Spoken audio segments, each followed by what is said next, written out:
Mga kabayan, patuloy na dumarami ang nakikisimpatiya sa sinapit ni dating Pangulong Duterte matapos siyang arestuhin ng ICC at ilipad patungong Netherlands. Nagtipon sa Mandawi City Heritage Plaza kagabi ang mga DDS supporters para sa isang prayer rally bilang pagpapakita ng kanilang matibay na suporta sa dating Pangulo sa gitna ng matinding injustice na kanyang kinakaharap. Sa kabila ng naging desisyon ng gobyerno na ipasakamay si PRRD sa isang dayuhang hukuman, hindi natinag ang kanyang mga taga-suporta na sabay-sabay nanalangin at nagkaisa sa panawagang hustisya para sa dating Pangulo. Marami ang nagpahayag ng pagkondina sa naging hakbang ng administrasyon na kanilang tinawag na isang tahasang pagtataksil sa bansa. Patuloy ang panawagan ng sambayanan na ibalik si PRRD sa Pilipinas.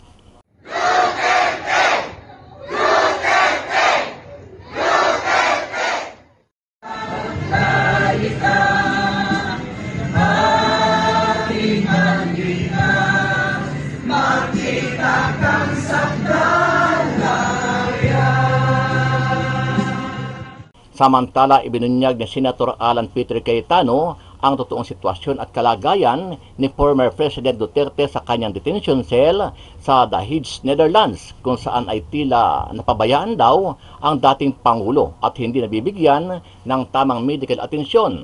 Apela ni Cayetano sa mga kinaukulan, huwag nilang baliwalain ang masinang kondisyon at kalagayan ni ex-President Duterte. Ang pangako daw ay dadalhin sa ospital, hindi daw dinala sa ospital. So, dun sa facility kung saan siya naka-detain, pumunta daw sila E.S. Migueldia at ang sinabi, wala daw Rodrigo Duterte na naka-register doon. So, eto yung appeal ko. First and foremost, I know our embassy is already doing something, but do everything to make sure na yung basic human right of health, di ba yung health, kailangan po yung health niya ay masigurado natin. Kung sino man po yon, kung ano man politika natin, hindi po dapat natin pabayaan yung health ng isang tao. Number 2, ang ating present Secretary of Foreign Affairs, yan po ay isang professional, kilala yan around the world. He is a career diplomat. He was secretary twice, acting secretary twice during Duterte's time. Extended, yan po ay binigyan din ng break ni President Duterte, pero yan din po ay pinagkakatiwalaan ngayon ni President Marcos. So I think he will be the right person to go to The Hague, make sure that there's due process, make sure na susunod yung batas, but make the representations now na makakuha ng medical services ang ating dating Pangulo. Sa kaugnay na balita, naglabas ng utos ang Korte Suprema sa mga opisyal ng gobyerno na ipaliwanag sa loob ng 24 oras kung bakit hindi dapat ipagkaloob ang peremptory writ ng habeas corpus para kay dating Pangulong Rodrigo Roa Duterte. Sa petisyong inihain ni Representative Paulo Duterte noong March 12, 2025, kinwestiyon niya ang mga aksyon ni na Executive Branch Secretary Lucas Bersamin, Interior and Local Government Secretary Juan Victor Remulla Jr. at Philippine National Police Chief Major General Romel Francisco Marbil. Sa petisyon, hiniling din na ipawalang bisa ang anumang hakbang ng gobyerno na tumutulong sa ICC at pigilan ang patuloy na kooperasyon nito sa dayuhang hukuman.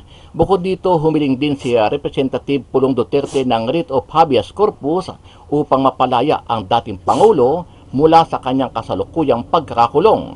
Dahil dito, samot-saring reklamo at paglabag sa batas ang kakaharapin ng kampo ni Pangulong Bongbong Marcos Jr. dahil sa illegal at harassment sa ginawang pag-aresto kay ex-President Duterte. Sa isang panayam, sinabi ni Atty. Vic Rodriguez na hindi man lang ibinigay kay Duterte ang kanyang hiling na magpa-medical check-up muna, sa halip ay nagmamadali ang arresting team ni General Torre para isakay siya sa eroplano papuntang The Hague, Netherlands. Yung sinasabi po ninyo na may pananagutan ang mga taong ito. So, legally po, anong mga demanda ang maaaring harapin ng mga taong ito? Particularly po, yung general na naging team leader dito, yung DOJ, etc. Anong mga legal na pananagutan? Millions of Filipinos have witnessed kung ano yung klaseng pamamaraan ng pag-aresto na ginawa kay Pangulong Duterte. So, may violation sa kanyang karapatang pantao At nakita yan, hiningi ng doktor niya, yung kanyang personal physician, siya ay agarang dalhin sa isang hospital facility dahil yung kanyang sugar count or yung sugar level ay umangat at ito'y naging more than double the normal count. Pero ito hindi pinagbigyan. Tama ka, while the person na hinahanap ay wala na rito, wala ng jurisdiction ng ating Korte Suprema, but the fact remains na may jurisdiction sila to decide on the petition pending before them. Para malaman nga kung tama ba yung pag-aresto, meron bang linabag na karapatan ng inaresto o nasa tama ba yung mga umaresto. Ano ang masasabi mo dito, kabayan?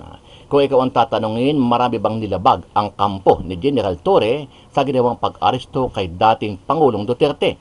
Sama-sama nating panoorin ang buong video at pakikomment nyo po ang inyong mga reaksyon at sariling opinyon. Pero bago yan, sa mga hindi pa po nakasubscribe sa ating channel na Kabayan News PH, pakipindot po ang subscribe button at pakiclick na rin ang notification bell para lagi kayong updated sa mga bagong upload natin na legit at napapanahong balita. Maraming pong salamat. So sabi po ni former Executive Secretary Bingbong Miguel Dia, nasa eroplano sila at bago pa sila makarating nga sa Netherlands ay ginaranti sa kanila ng ICC na dadalhin diretso sa ospital si former President Duterte. Even yung medical po na kasama nila, ang exact words po na sinabi ni Kuya Bing, he's not in good condition. I won't interpret na, I'm just relaying the message. Ang sabi niya, he's not in good condition, at dinagdag po ni former Executive Secretary Miguel Dia ay nag-shoot up yung kanyang sugar. So, in my effort to clarify, tinanong ko, Kuya Bing, sabi ko sa kanya, doon pa lang po sa Manila, gusto niya na po magpa-ospital, di ba? So sabi niya, yes, sa Manila pa lang, we wanted na ma-hospitalize siya. But of course nga, alam na naman natin na nangyari lahat. At sabi ko nga, hindi ko to ipopoliticize, hindi ko to idadagdagan. I clarify ko lang sa kanya na sa Manila pa lang, they were saying that kailangan po siya ma-hospitalize. Okay? So having said that, he was on a plane. It's a long haul, napakatagal, ilan oras yon. So now he is there sa Hague. Ang pangako daw ay dadalhin sa ospital, hindi daw dinala sa ospital. So dun sa facility kung saan siya naka-detain, pumunta daw sila E.S. Miguel Dia at ang sinabi, wala daw Rodrigo Duterte na naka-register doon. So eto yung appeal ko. First and foremost, I know our embassy is already doing something, but do everything to make sure na yung basic human right of health, di ba yung health, kailangan po yung health niya ay masigurado natin. Kung sino man po yon, kung ano man politika natin, hindi po dapat natin pabayaan yung health ng isang tao. Number two, ang ating present Secretary of Foreign Affairs, yan po ay isang professional, kilala yan around the world, he is a career diplomat. He was secretary twice, acting secretary twice during Duterte's time, extended. Yan po ay binigyan din ng break ni President Duterte, pero yan din po ay pinagkakatiwalaan ngayon ni President Marcos. So I think he will be the right person to go to The Hague, make sure that there's due process, make sure na susunod yung batas, but make the representations now na makakuha ng medical services ang ating dating Pangulo. Okay? So, I will not add or subtract sa sinabi sa akin. This is my first time to talk to E.S. Bing, I think baka in a year or so, no? Hindi kami nagkakausap, but nagkaroon kami ng common friend na nandun, so tumawag ako to ask what we can do, at yun ang sabi niya, na immediately, please help that the former president will get medical attention, no?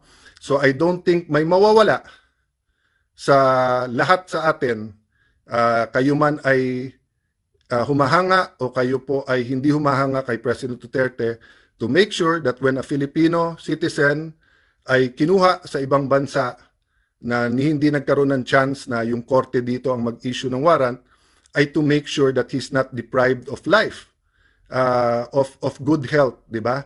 So I know some of you are thinking, what if hindi? Pero may mawawala ba na i-check up siya? Sabi nga daw sa kanya, sorry, so ito lang yung part na na-miss out ko at sabi ko nga hindi ko dadagdagan o babawasan. Ang sabi daw ni President Duterte kay ESBing, hindi naman ako tatakas, haharapin ko to. So, he's in a foreign country, lahat ng resources nandun sa ICC, hindi siya naman basta't makakatakas o makakaalis at haharapin naman niya to.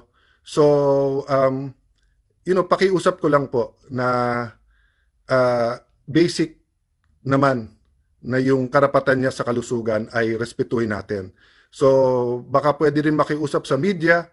Alam ko may either stringers kayo or reporters din doon. I-verify nyo.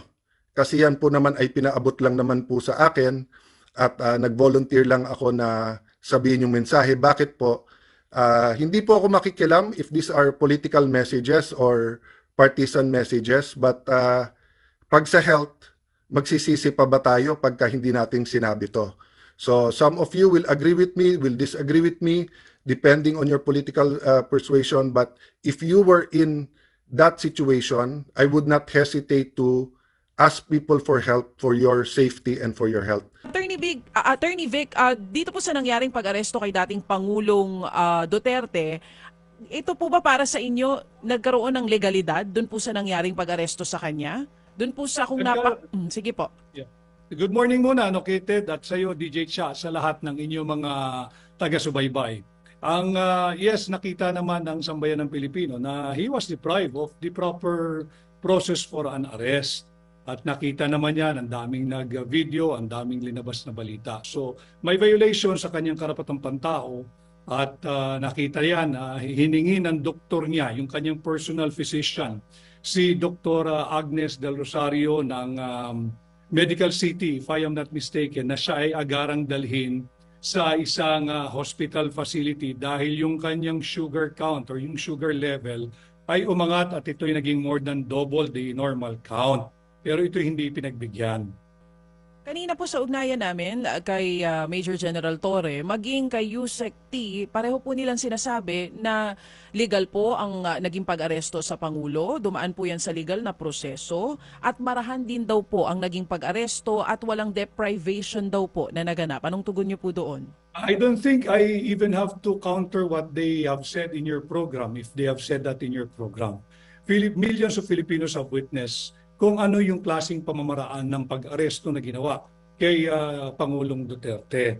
At ako mismo ay kinakailangan naming papirmahin siya doon sa kanyang affidavit. We were deprived of access to the client para mapirmahan niya at hindi na nga kami sasama yung mga iba pang abogado kagaya ni Attorney Torion, kundi yung magnonotaryo na lang. Sapagkat mahalaga yon, alam ni Ted yan, kinakailangan nakaharap ka sa notaryo. Pag sinumpaan mo yung sa'yo yung affidavit, nabasa mo at ikaw gumawa nito. Hindi siya pinagbigyan up to the 11th hour Kaya buti napaabot pa namin sa Korte Suprema yung petition for certiorari and prohibition. Kanina po sa nabanggit kanina ni Yusek So T. siguro maganda rin muna, Cha, sorry, matanong lang natin, Cha, na yung so sila po napaabot nila yung kanilang petition for certiorari and prohibition pero hindi ho pinagbigyan po ng Supreme Court at sabi nga daw po, di ba sa kanilang official statement na walang nakitang malinaw na basihan para po pagbigyan yung prayer for TRO, attorney.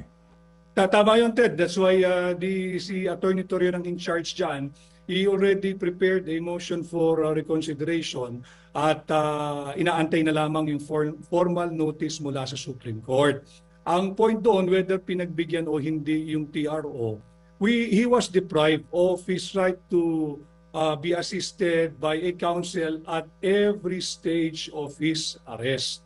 Hindi siya pinagbigyan, and even yung kanyang request na makita niya ang isa sa kanyang family member, ang ating pangalawang Pangulo, ay dineprive din kay Pangulong Duterte.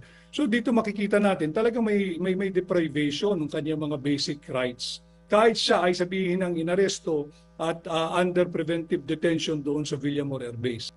Ang kahilingang pinagbibigyan, ang hiniling lamang ni Pangulong Duterte pagka-aresto sa kanya ay dalhin siya agad sa korte. Alam niya yung procedure, dating prosecutor yon, abogado yon. So ang kanyang hiling-hiling lamang dalhin siya sa korte. Nakita naman nating lahat, hindi naman siya nakatapak sa korte. Yun ang kanyang hiningi. Arestuhin, kung arestado, dalhin ninyo ako sa korte. Wala ring booking na nangyari, wala siya yung mugshot, wala siyang fingerprinting, and doon sa briefing namin ng mga abogado dito sa local, when was this? The other day, Wednesday, ay napag-alaman din na hindi rin siya nabigyan ng tamang documentation ng paglabas ng bansa, yung pagdating sa immigration procedure. So ang daming violations dito. Yung sinasabi po ninyo na may pananagutan ang mga taong ito. So, legally po, anong mga demanda ang maaaring harapin ng mga taong ito? Particularly po, yung general na naging team leader dito, yung taga-DOJ, etc. Anong mga legal na pananagutan? At ito ba'y usaping kriminal o usaping sibil o administratibo lamang? Okay, ayokong pangunahan yung handling counsel. Dahil again, as I have mentioned earlier in your program, iba yung mga nag-handle nito. But for academic discussion, the criminal, the civil, and the administrative aspects are, I think, will be available to the aggrieved person or party or family should the court find that the arrest is illegal. Kaya dapat magpatuloy nga, tama ka, while the person na hinahanap ay wala na rito, wala ng jurisdiction ng ating Korte Suprema, but the fact remains na may jurisdiction sila to decide on the petition pending before them. Para malaman nga kung tama ba yung pag-aresto, meron bang linabag na karapatan ng inaresto o nasa tama ba yung mga umaresto. For academic discussion, pagka yung mga kaso ng habeas corpus sa pinanigan ng korte, usually nahaharap sa kasong civil, yung danyos, administratibo, kung siyempre officers of the law naman ang usually nag-aaresto, kaya nagiging subject ng habeas corpus, at maaari kung wala talagang basihan, mapatunayan na walang basihan, yung pagdetine o pag-aresto, nariyan yung serious illegal detention. At kung sa tingin naman ng korte na initially ay valid yung arrest or detention and then subsequently it ripened into an invalid detention, magiging arbitrary detention.